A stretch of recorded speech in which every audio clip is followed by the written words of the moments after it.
Welcome to the Self Revolution podcast. This is your weekly reminder to wake up to who the fuck you really are. I'm your host, Breanna Rae Blaney, and it is truly my honor to guide you on this journey of self-revolution and evolution.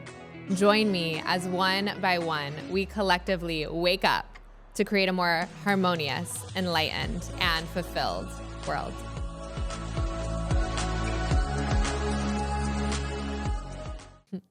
Welcome back to the Self Revolution podcast. I'm so happy that you're here with me today.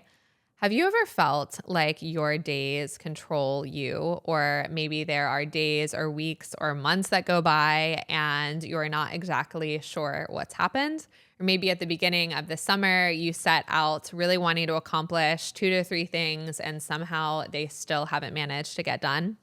If so, this is exactly what we're going to be diving into today. We're going to be talking about daily routine and how you can take back control of your days and ultimately take back control of your life, because it really is the little actions that you do on a day-to-day basis that make up and ultimately become you and become your life. I know for me, this has been such a massive thing in my life. I didn't used to have a very structured daily routine. I am someone who does, to some degree, love to have flow and love to create. I can also be a little bit of a control freak too. So I can swing on both sides of that spectrum for sure. But I did not always, or didn't used to always bring such structure and routine into my life. And when I started to do this, my life really began to transform. And so I'm so excited to share some of these practices with you today that you can start implementing here and now to really begin to master your day. So in this episode, we are going to dive into how feeling kind of anxiety or really overwhelm can be a sign of lacking routine and structure in your life, and actually might be creating and cultivating more of that anxiety.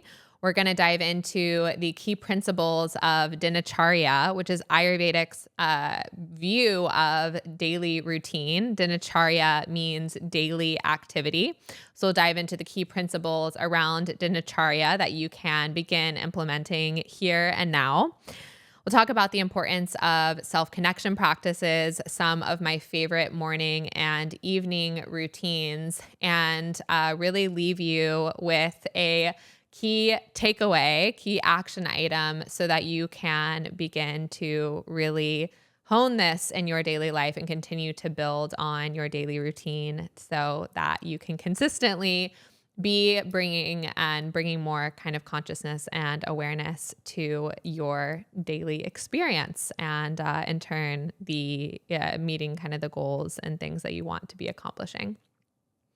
So be honest, if this is you, are you rolling over and hitting the snooze button on your alarm kind of day after day, and you are rushing out of your bed into the bathroom, trying to get ready as quickly as possible and running out of the door to get yourself to work or to drop off your kids or whatever it may be? If that is the case, then there is likely some big opportunities for you to start to really bring more structure and routine in your daily life. I know when I started my first corporate job, I was certainly in that boat. I was rushing out of the door. I would get to work, I would come home, and my external activity was really driving my day, instead of me consciously creating the day and the structure that I actually wanted to have. And that would manifest in feelings of kind of frustration a lot of times, or anger. I felt like I was completely a slave to my job. I remember having that feeling of not really having any time for myself because I was constantly giving all of my energy to other things or to the work that I was doing. And I didn't really know where I was spending my time a lot of times. And so by beginning to implement a daily routine, I have cultivated a greater sense of control, loose use of that word, where I can much more intentionally decide where I want to be spending my time. Ultimately, where you give your attention to and where you give your energy and time to is what is going to grow in your life. And so if you aren't creating any time for yourself or taking any time to really cultivate that intention on a daily basis, then those things that you really may be desiring, your hopes, your dreams, the things that you really want to create in your life, if you're not giving them any room to breathe on a daily basis, then guess what? They're probably not going to happen. The other thing that I have personally noticed is that when I don't have structure in my day to day and I haven't created time on a daily basis for self-connection, it's really when things in my life have gone off the rails. I started a company called Raewear a few years ago, and I was deep in building this very entrepreneurial business while also having a full-time job. And I had a lot on my plate, and I was very much stretching myself very, very thin. And I lost connection with my daily practice and having really a lot of routine in my life. And what I noticed is that I was starting to make decisions that weren't so supportive for me. I would choose to eat things that weren't supportive, or I would choose to spend money in ways that weren't really aligned for me. And once I realized this, I really made this promise to myself that I would never again let myself lose my routine and my Dinacharya, because I knew how crucial it was to ensure that I was staying on the path that I really wanted to create in my life. And so I hope this really gives you some fuel in the fire to create and stick to a structure that really works for you. I know some of you out there may be allergic to the word structure. And like I said, part of me is a bit allergic to that word structure. I can really be a free spirit and not want to have rules or guardrails. And that can really, based on different personality types out there in Ayurveda, they called these doshas, different energetic types. We tend to have different tendencies as human beings. And so if that's you and you're feeling allergic to this word structure, I really invite you to shift your perspective that structure creates freedom.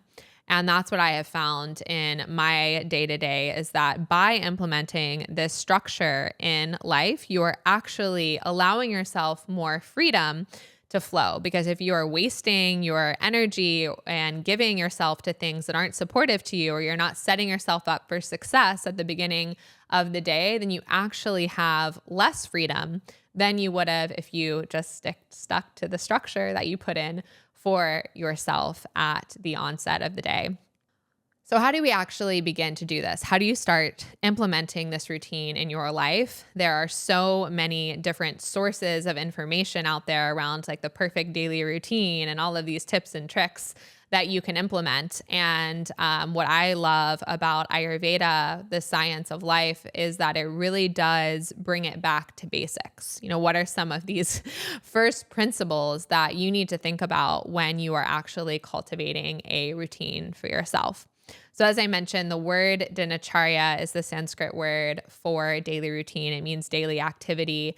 And the philosophy of yoga and Ayurveda really does start with that same foundation of what you do every single day is what's going to create your life. And by creating a daily routine that is supportive for you, it's going to create the conditions that are most optimal for you to step into your full potential, to create that freedom that you want in your life.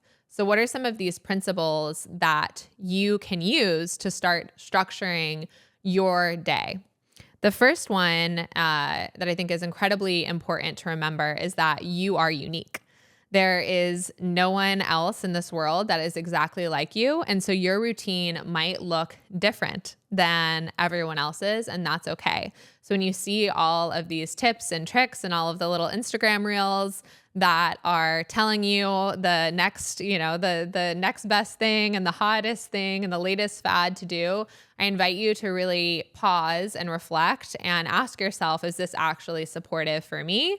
Or is this supportive for someone else? To give you an example, I think about ice baths, and ice baths seem to be like the latest rage. And ice baths can be great for some people, but for some other people, they're not so great. If you are a very thin woman, particularly who's like menstruating, ice baths are not so great for you. And so I really think like having that lens of what is actually going to be supportive for you and being able to listen to your body is critical when you think about creating your routine in your own life. Number two is that nature is your best guide. We can get all caught up in the fads and the hot tips, but going back to first principles is really, I'd say 80 or 90% of the game. You are nature. You come from and are made up of the same material that exists in nature. You think about, this might sound a little bit morbid, when your body decomposes, you are literally into the same earth and you're coming and being birthed out of that same place. So we're all made up of the same elements. And so when you start to think about your daily routine and how you come into more of a harmony and a flow with the world around you, look to nature first. Ask yourself, what time does nature get up? What time does the sun rise? Well, maybe you want to start waking up around that time. What time does the sun set? Well, you probably want to start getting yourself ready to go to sleep around that time. And so the key principles of Dinacharya, of this Ayurvedic daily routine, are really based around nature and the cycles of nature. Starting to reorient yourself to the cycle of nature and picking times to wake up, to go to sleep, to even eat your meals that are most supportive for you. Another one there is really eating your biggest meal in the middle of the day. You can think about your stomach as your digestive fire. And so you almost want to be eating your biggest meals when the sun is greatest, when there is that fire and your energy, and you're really being able to give your body time to digest. And so actually switching that kind of cultural mindset. I know particularly for me, when I grew up, dinner was always our biggest meal. And so one of the key things that I've implemented in my routine is starting to eat lunch as my biggest meal of the day, and actually eating a smaller dinner. The third thing and principle to really remember when creating a daily routine for yourself is that consistency is key. You really have to start creating these habits for yourself. And at the onset, it may not become like clockwork. You might have to really tell and commit to yourself to do these things before they become more of a habitual pattern or routine. But once you start doing that and you do that consistently for X period of time, it begins to become something that you can't live without. And there's a variety of different studies around the length of time that it really takes to do that. I've found for myself that if I do something consistently for about 2 weeks, then it becomes much more of a habit. And really after 30 days, it feels very ingrained. So if I'm trying to set a new routine in my life, I commit to doing it for 30 days solid. And generally after that 30-day mark, it becomes much more habitual. And it's something that I'm not often really even thinking about. It just kind of becomes into that pattern. The next big piece of the equation is how you wake up in the morning and how you go to sleep at night. And how you start your day really sets the tone for everything. If you've woken up and maybe you got into a fight with your partner, or there's just something that pissed you off in the morning, how did the rest of your day go? Probably didn't go all of that well, right? You have the opportunity to be able to really reset and clear your energy for the day, and to create and cultivate a different intention. And so that's really the purpose of having a morning practice and an evening practice. And these are very key pillars in setting a daily kind of schedule and ritual for yourself. My morning practice is truly the foundation of my life.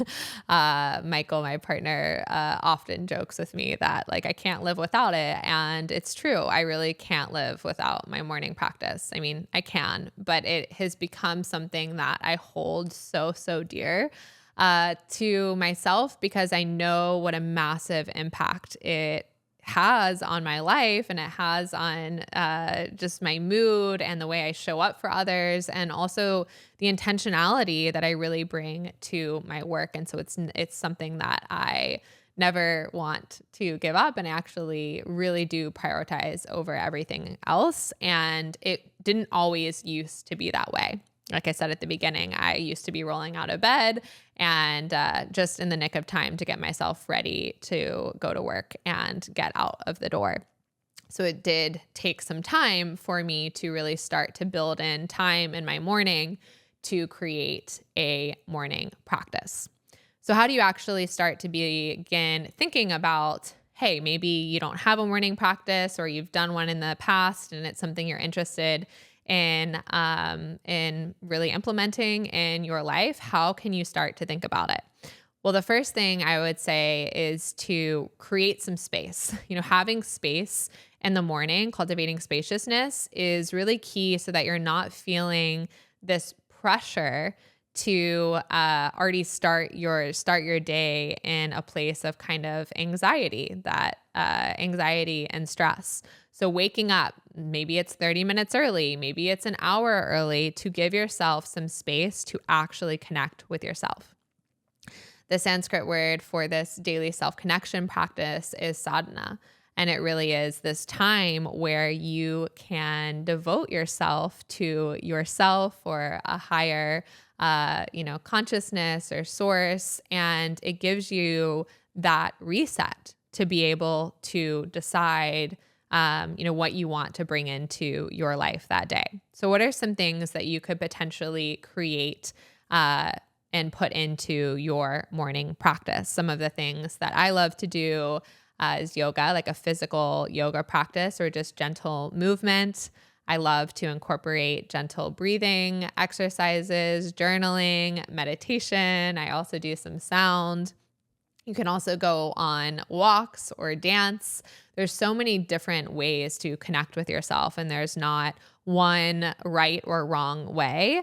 My invitation is to find something that you enjoy, whether it, be any things on the list I just mentioned or something else that really sparks your interest, and commit to doing it for that full 30 days and continue to really build that into your routine.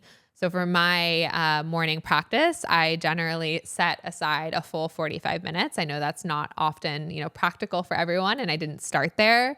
I started with much more of a 15-minute practice, and sometimes I don't have a full 45 minutes, and that's okay. And I can shorten it to 15 minutes. And I use a mixed modality approach. So I will incorporate a variety of those different things depending on how I'm feeling that morning. But if you're just starting off, I highly recommend sticking to even more structure, because again, that structure creates freedom, and choosing, one or two things that you're going to do consistently every single morning. A great place to start if you're new to all of these practices is journaling. And you can really start by simply just writing down every single morning 3 things that you're grateful for. And it sounds so simplistic, but it is wild how just shifting your mindset to gratitude and the things in your life that you're grateful for, what a big difference that can actually make in your life. And that was one of the first practices that I started with as well. And I'm amazed, and I still do that today. And I'm amazed. It's really cool to kind of go back in your journal for the past years and see the things that you've been really grateful that you've cultivated in your life. So highly recommend that one. Another tip is to set aside space in your home to do your morning practice in. I have a room in my home right over there where that is fully dedicated to just, self-connection and really like an intentional space. And I try and keep, technology, or I try not to do a ton of other things in that space. Because whether you realize it or not, time and location have energy associated with them. If you think about maybe your bedroom or a space in your home that you do something in consistently, your body begins to realize that when you walk into that space, or when you're doing it at a certain time, that this is what your body is supposed to do. So every morning I tend to wake up around 6 a.m., sometimes a little earlier, sometimes a little after, but again, try to keep close to, if not exactly at 6 a.m., that I go into this room and my body knows that it's time to do my morning practice. It's time to be in that state of self-connection. So that is a very powerful practice to set aside a little corner. It could be as simple as a little chair or a pillow that you put down, and make that space inviting so that you actually want to go and do this thing every single morning. And better yet, if you involve your senses, I light incense every morning. I find that that's another incredible way to cue your body through the senses, and kind of get that extra motivation and that knowing that this is what I'm supposed to do right now. Little tip to make it a little bit easier to actually do. Setting intentions in the morning is also a very powerful practice. My partner and I are actually doing that on a daily basis now. It's a routine that we've done in the past and one that we're recultivating. And it's really powerful to be able to share, with another person, and also or with yourself, what your intention is for the day. What are you looking to bring into the day? And by stating that intention out loud, you are, saying to yourself, this is what I'm committing to bringing into my day. So highly recommend doing that as well. Your evening routine is just as important, because your evening routine and the way you go to bed really sets the tone for your next morning, how you sleep and how you wake up. So in the evening, if you can create a little space of intentionality before you go to bed, it can be an incredibly impactful way to ensure that you sleep better. Not only sleep better, but you wake up in the morning feeling a bit more refreshed. And you can utilize a lot of the similar self-connection practices that I mentioned in the morning in the evening. Another one that I will mention that I've been loving recently is this practice of meditating on a candle flame. All you do is you light a candle and you stare at the tip of a flame of a candle. And for those of us who stare at screens all day long, this is an incredibly powerful practice, as it actually allows the tension in your eyes to dissipate. And it's said to help with eyesight as well. And I've personally found that it is massively supportive. I think we've probably all experienced the fatigue from being on screens, and this practice helps reset that almost immediately, and helps me sleep a lot better. So highly recommend doing that one. In the evening, it can also just be really nice to intentionally kind of clear off the day. So whether you shower at night, not something I do, but something I know a lot of others do, to just kind of like rinse off the day and let go of whatever happened, can be powerful. To journal again on 3 things that maybe you're letting go or releasing, or it could be more of an energetic practice. I am a big fan of incorporating scent. So I love to light a candle or light some Palo Santo at the end of the day and kind of energetically just clear and mentally kind of release some of the things that I don't want to continue to bring with me into my sleep and into, the day that I'll have tomorrow. So a few practices that you can bring in the morning and evening again. So as mentioned, there are a lot of different practices. There are so many different ways to create your routine. And you may be feeling in this moment like, oh my God, it feels a little bit overwhelming. I don't have time for any of this. Like my day is already packed. I don't know how I would incorporate these things. So where do I start? And my invitation is to start small. Don't try and overwhelm yourself with too many things at once. Really come back to those first principles that I mentioned at the beginning, which is remembering that you are unique, aligning yourself with nature, and really coming back to that consistency is key.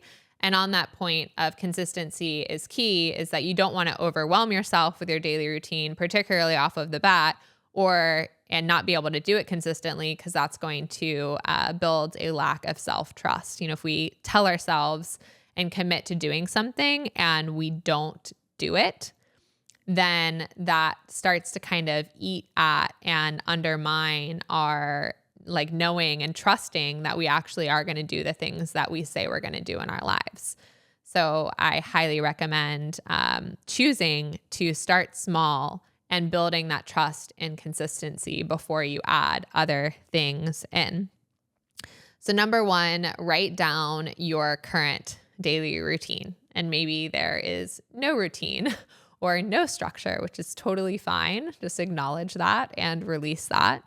But if you do have some sort of structure, really being able to look at that, write it down, and do a quick evaluation of what's supportive for you and what maybe isn't so supportive of you. The second is to pick maybe 1 to 2 things that you want to consistently implement every single day as it relates to your routine, and consistently do that for either 2 weeks or maybe a month before you add something else in, and really build that consistency and that habit before you start to overwhelm yourself too much. And don't get caught up in time. That's, I think, the other really big thing here is that 5 minutes is enough. 5 minutes that you're doing something every single day for 5 minutes, that all really adds up. And so even if you are a really busy mom or a busy professional, then we all have 5 minutes. We all spend at least 5 minutes a day, if not hours, scrolling on social media or watching Netflix or whatever it may be. So this is an opportunity to take, that 5 minutes and really create some sort of intentional practice for yourself. So I hope today you are leaving with some inspiration around how powerful it can be to create daily routine in your life, Dinacharya, the self-connection practice of sadhana, and have some ideas of new ways that you can incorporate practices into your life that cultivate more intention and ease, consciousness, clarity. And I really invite you to remember that it is the things that you do every single day that ultimately become you and become your life. So the more consciousness that you can bring into your little actions that you take every minute of every day, the greater kind of fulfillment and awareness you will have in the broader spectrum of your life. Daily routine is really the first step of creating a self-revolution. It really does start with these daily actions. So good luck cultivating your daily routine. Let me know how it goes. I'd love to hear from you, and I'll see you soon.